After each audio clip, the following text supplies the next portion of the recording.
Welcome back, friends. Mark Piotr here.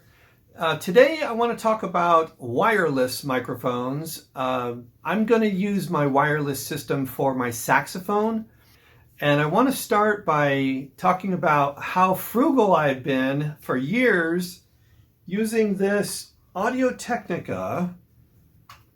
This is the ATW R-600. Now, this thing broadcasts and receives on the UHF band 470 to 479 megahertz. That's part of the reason why I want to replace this unit. Now there are lots and lots of cell phones that are competing to use narrow frequency bands, and sometimes they get really close to these wireless devices. So today's video is about the reasons why I am switching from this to another system. It's an unbalanced or a 1/4 inch jack, and the more modern ones usually include an XLR jack as well. Okay, so this is the transmitter. One of the things I don't care for is that you must have a 9-volt battery. This is one of the main reasons I'm going to be replacing this unit. The 9-volt battery must be fully charged. I even went to the trouble of discovering at what point does the 9-volt battery fail. I got myself a Radio Shack battery tester. Yes, indeed. And look at this line that I drew right here in black pen. I don't know if you can see that black pen line that I wrote. It's in the green, right? Okay, it's in the green. But if the battery power goes below this line that I drew, it does not work on this unit anymore. It's not enough power. And that's one of the reasons why I want to replace the whole thing.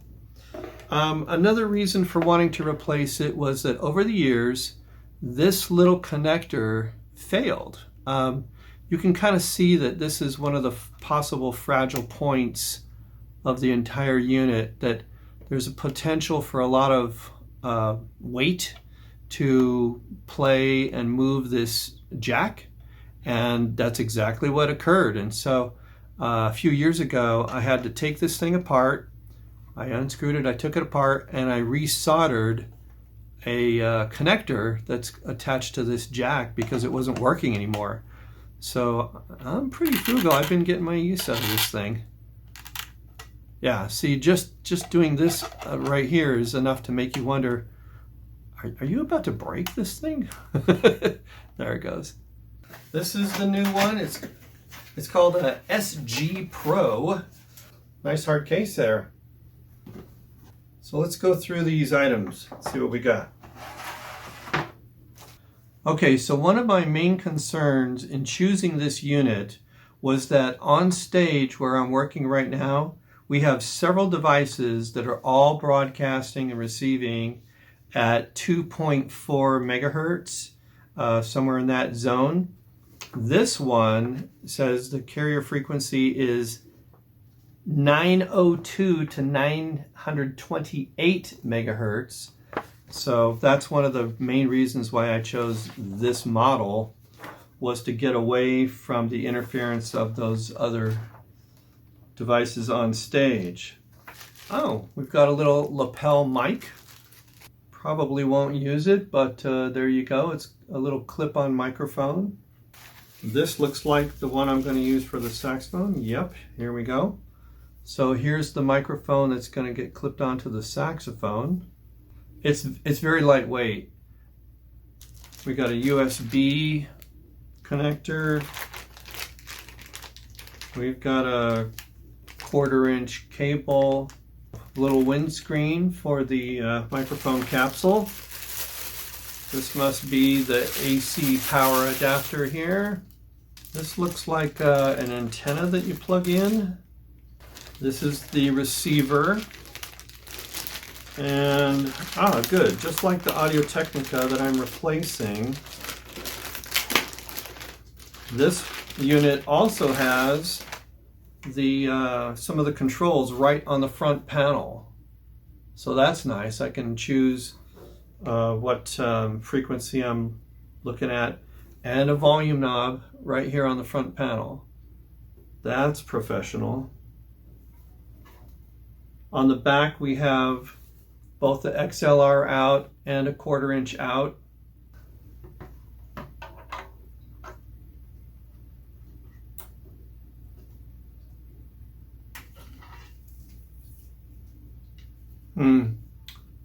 Not a very generous length of a cord, maybe 3 feet. We're going to charge this rechargeable battery, and we can use this USB to do it with. Well, that's cool then that they included it in the unit, and it's got a short cable, but that's kind of to be expected because you're not going to use it plugged in like this. You're going to use this for recharging. I just spent maybe a half hour to an hour reading the manual and charging this rechargeable battery. The green light went off automatically.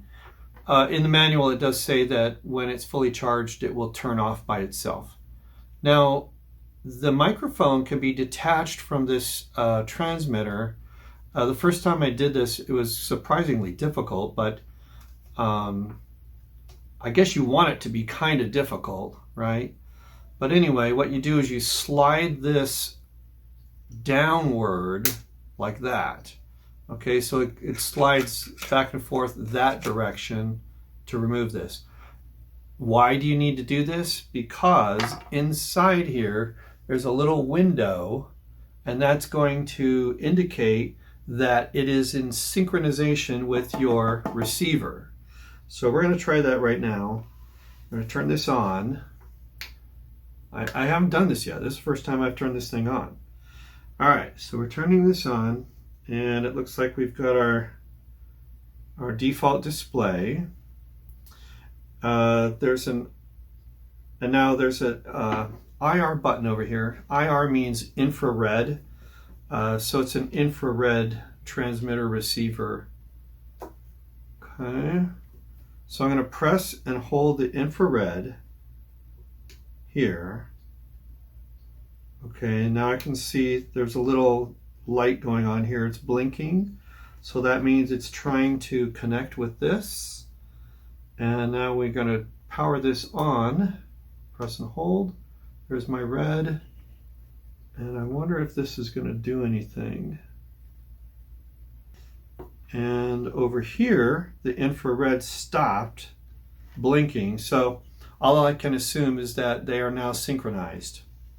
Next step is to connect the microphone.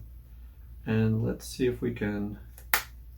This light up on top here, RF, that's the radio frequency broadcasting strength, or I guess receiver strength. And it's all the way over, so that's really strong. And then AF is audio, so my, look at that, I'm really loud and clear, so that's a good sign. Yay. This device also comes with other features, which I'm going to look into right now, because it has features for echo and EQ, which I probably do not want to use. All right, so let's look into that next. All right, so what I'm learning about this unit is that in order to make any changes with the channel or the EQ or the effects, you have to unlock the screen. So you press and hold this button, the little red unlock right there. Now it changes to a blinking unlock. And then now you can select. So now I'm going to scan, or I'm turning it to effect. I push the button. And I've also noticed that if I take too long in between my selections, it'll go back to locking. All right, so let's enter echo here. Okay, my echo is currently on 000, and that's really what I want. Okay, I'm going to try one more feature on this thing, and that is the lapel mic that came with it. And then the lapel mic is a little mini plug, little 1/8 inch plug, and it just plugs right into the top of the transmitter. Okay, let me turn it back on. Now let's see. Am I on? Yeah, there we go. So there's my lapel mic. Okay, I want to try one more trick with this new wireless system, and that is a guitar. Is it possible to plug a guitar into the transmitter, and then will it actually transmit? Okay, so first of all, I need a 1/8 inch adapter, right? Because your normal 1/4 inch cable won't fit in there. And then plug this into my guitar.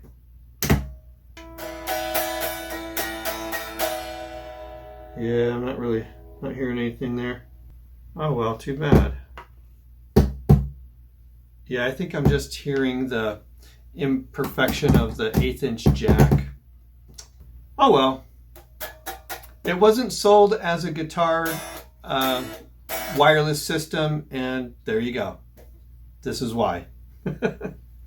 Okay, and you're probably wondering what the mic sounds like with a saxophone, and I am too. What you're about to hear is not the camera mic, but rather the saxophone mic, which I will put into the video later. All right, so here we go.